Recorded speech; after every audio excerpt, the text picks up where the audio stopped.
민수기 4장 15절에 보면 법궤를 운반하는 법이 기록이 되어 있어요. 이렇게 해야 돼요. 진영을 떠날 때에 아론과 그의 아들들이 성소와 성소의 모든 기구 덮는 일을 마치거든 고핫 자손들이 와서 맬 것이니라.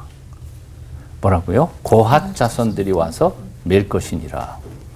그러나 성물은 만지지 말라. 그들이 죽으리라. 회막 물건 중에서 이것들은 고핫 자손이 맬 것이며. 두 번이나 반복해서 뭐라고 경고하냐면 고핫 자손이 매야 한다. 그것도 방법은 매야 한다. 달구지에 끌고 가서는 안 된다. 세 번째 강조되는 것은 만지지 마라. 만지면 죽는다. 이게 세 가지가 아주 분명하게 설계가 된 거예요. 고핫 자손들 조차 성물을 만지면 죽을 수도 있는 굉장히 무서운 정중하게 모셔야 할 게 바로 하나님의 법궤였던 거죠. 그런데 오늘 그 본문을 주의 깊게 읽어보면 레위인도 아니고 레위 자손들 중에서도 아무나 매는 게 아니라 고핫 자손만 매야 되는데 고핫 자손도 물론 아니고 아무것도 아닌 레위 지파 사람들도 아닌 바로 웃사와 아효가 그걸 움직이는 방법이 소 달구지에다가 법궤를 해서 끌고 간 거죠. 근데 소 달구지에다가 법궤를 하고 끌고 갔던 게 역사상 딱 한 번 있었어요. 그게 뭐냐면 바로 베스베스로 블레셋 사람들이 법궤를 돌려보낸 방법이었죠. 70년 전의 얘기예요. 그러니까 이거는 블레셋 사람들은 율법 모르잖아요. 이방인들이잖아요. 법궤 어떻게 다룰지 몰랐거든요. 그러니까 그렇게 할 수밖에 없어요. 상식적으로. 그러니까 하나님 오케이 했어요. 그냥 내버려 뒀어요. 하지만 이스라엘 백성들은 분명히 율법에 기록된 대로 법궤로 옮겨야 되는데 그대로 안 옮기고 이거 어떻게 옮겨야 되나? 그런데 그 율법을 지금 아무도 모르고 있었으니까 블레셋 사람들이 보냈던 상식적인 방법으로 아효와 웃사가 그렇게 달구지에다 실어서 달구지에다 신는다는 건 뭐예요? 그건 짐짝이에요. 하나님의 법궤를 정중히 모시는 게 아니라 짐짝에다 실어서 가다가 이런 사고가 난 거죠. 그러니까 쉽게 말하면 웃사가 죽은 그 이유의 아주 이유, 아주 본질적인 이유는 뭔가 하니 말씀에 대한 무지 때문이었어요. 어떻게 하나님의 법궤를 움직여야 되는지 아무도 몰랐던 거예요. 뭐 다윗도 몰랐던 거죠. 그러니까 바로 이런 일을 당하게 된 거죠. 이 사건 속에서 우리가 배워야 할 첫 번째 사실이 바로 이거예요. 하나님의 일은 하나님의 말씀대로 하나님의 법대로 해라. 이게 첫 번째 명령인 거죠. 자, 그런가 하면 아까 질문했던 것처럼 사무엘하 6장에 보면 웃사가 죽는 것을 보고 다윗은 놀라서 도망가 버렸어요. 이거 괜히 예루살렘으로 모셔가다가 다 죽겠다고 생각하고 포기한 거겠죠. 그런데 그걸 또 맡은 사람이 있었어요. 바로 오벳 에돔이라고 하는 사람이죠. 저 사람이 금방 죽어 넘어갔어요. 그 잘못 건드려갖고. 근데 오벳 에돔은 그걸 또 맡아요.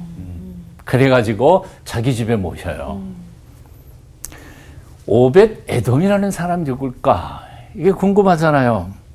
기럇 여아림과 예루살렘 중간에 위치한 웃사가 죽은 나곤의 타작마당 근처에 단지파 경계선상에 살고 있었던 레위 지파 사람 중에 고핫 자손이었어요. 하나님의 놀라운 얘기죠. 그가 모시고 정중하게 법궤를 모시고 가서 집에서 정중하게 하나님 앞에 예배하며 아마 보셨던 것 같아요. 어디에도 그런 기록은 없지만. 근데 놀라운 것은 오벳 에돔의 집안이 3개월도 못 돼가지고 넘치는 하나님의 축복 가운데 있다는 소문이 나기 시작했어요. 소문이라는 거는 뭔가 그냥 눈에 딱 보이니까 소문이 나는 거 아니겠어요? 뭐 자기들끼리 돈 조금 벌고 뭐 그랬는데 소문이 난 건 아니에요. 삐까번쩍하게 뭐 그냥 난리 난 거죠. 그러니까 와 여기 오늘 본문 말씀 보면 역대상 사무엘하 6장 이렇게 읽어보면 이렇게 되어 있어요. 여호와의 괴가 가드 사람 오벳에돔의 집에 석 달을 있었는데 그 온 집에 복을 주시니라.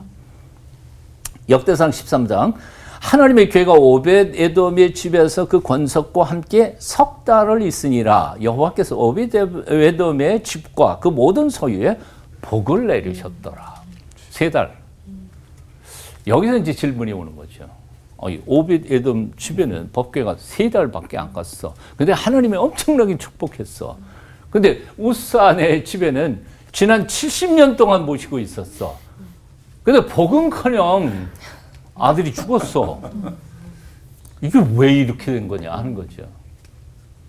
성경 본문을 아무리 봐도 그 이유에 대하여는 언급이 없어요. 그래서 짐작할 수밖에 없는데 짐작할 수는 있어요. 그게 뭔가 하니 70년 동안의 우사의 집에다가 법궤를 모셨지만 과연 오벳에돔처럼 하나님의 법궤를 정중하게 모셔서 했느냐? 그렇진 않아요. 먼지 나는 창고에 처박아 놓고 레위인도 아닌 자기 아들 엘르아살에게 책임자로 맡겨놓고 아버지는 아예 돌아보지도 않았던 거예요. 여기 굉장히 중요한 게 있죠. 그럼에도 불구하고 오벳에돔은 우사가 죽어가는 현장에서 그걸 봤으면서도 그걸 죽음을 무릅쓰고 모셔가서 3개월 동안 잘 섬긴 거죠. 여기서 중요한 것은 바로 그거예요. 70년을 모셨느냐가 중요한 게 아니에요. 단 3달을 모셔도 그 말씀 앞에서 하나님의 임재 앞에서 살아가고자 하는 그 마음과 삶의 자세인 거죠. 돌아봤으면 좋겠습니다. 요즘 우리는 어떨까? 성경책 책장 구석에다가 먼지 푹 쌓아놓고 하나님의 언약을 무시하면서 제멋대로 살아가고 있는 건 아닐까? 어떤 찬양, 하루를 살아도라는 찬양이 있더라고요. 읽으면서 제가 감동받았어요. 하루를 살아도 주님의 사랑으로 살기를, 하루를 살아도 주님의 마음으로 살기를, 하루를 살아도 주의 은혜로 살기를, 하루를 살아도 주 품에 살기를 원합니다. 하루를 살아도 주님의 평안으로 살기를, 하루를 살아도 주님의 말씀으로 살기를, 하루를 살아도 주의 임재로 살기를, 하루를 살아도 주 안에서 살기를 원합니다. 하루를 살아도 평생 예수 믿는다 그러면서 형편없이 살아가는 사람들, 신앙도 인격도 영성도 성숙하지 못하는 사람들이 있지만 주님을 만나고 하루를 살아도 주님을 닮아가면서 성숙해가는 아름다운 신앙인들이 제법 많습니다. 내가 그런 사람이 됐으면 좋겠습니다. 아멘. 여러분이 그런 사람이 되시기를 축원합니다. 기도하겠습니다.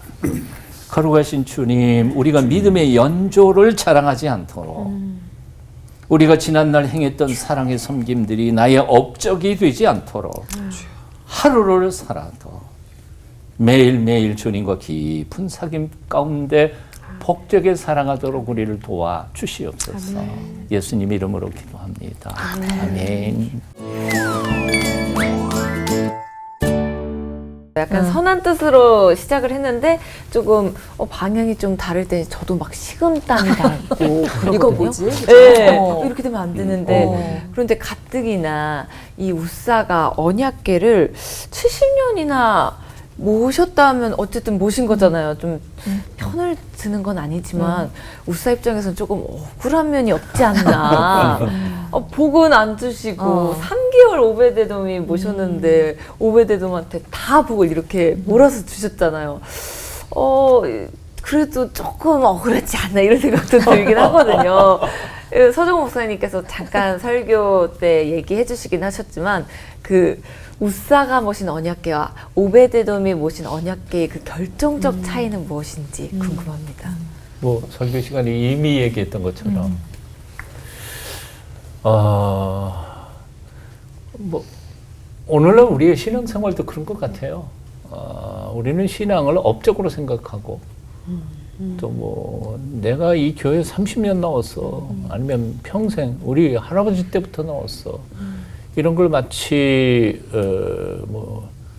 뭔 하나님 앞에 들이대면서 그러니까 하나님 나한테 복 주셔야 돼요. 이런 엉뚱한 생각들을 가지고 있는 게 사실이라는 거죠.